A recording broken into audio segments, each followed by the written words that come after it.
It was a candid discussion about a part of the job that haunts everyone from seasoned veterans to rookie officers. Ready, aim, fire. Officer Jonathan Welch practices the routine over and over and over. You get the book knowledge here. You learn what you're going to be doing when you get out there on the street. And on the street, he's never pulled the trigger, but he is prepared to. The last thing I do before I go to work, I kiss my kids goodbye, tell my wife that I love her, and then it's off to work and working the overnight shift. Patrolling San Antonio after dark, where trouble could lurk around every corner. In the back of your mind, you always have that thought, what if this goes bad? A sinking feeling felt all the way to the top of the ranks. Because you literally have seconds. I mean, they happen in the blink of an eye. They happen so fast. And for Chief William McManus, one chase in Washington, D.C. These guys took off running, guns in hand.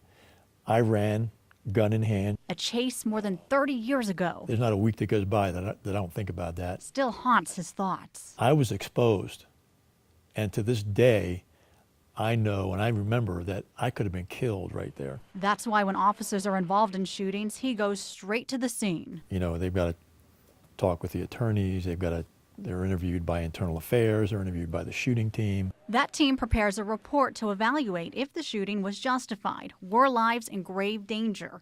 The report is reviewed by the chief and then the district attorney's office, who can take the case to a grand jury if necessary. Every shot that leaves the barrel of that gun is either going to be justified or not justified, and they look at all those factors. Say the person fired 5 shots. Could that team come back and say, well, maybe the final 2 were not necessary? Yes. Yes. The officer who fired the gun is put on administrative duty and meets with a psychologist. The after effects can be devastating.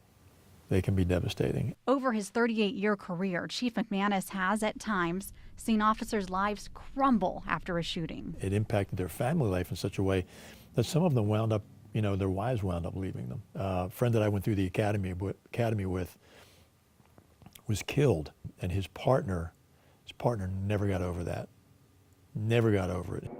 That's why training is so important. I hope that's something that I never have to do. So if that moment ever comes, It's something that I'm definitely prepared to do. Officers know instinctively how to respond. And the effects don't stop there. The suspects' families will wonder for years, did the officer make the right decision? It becomes a public trust issue, and that's something that is reinforced in training. Emily Baucom, News 4, San Antonio.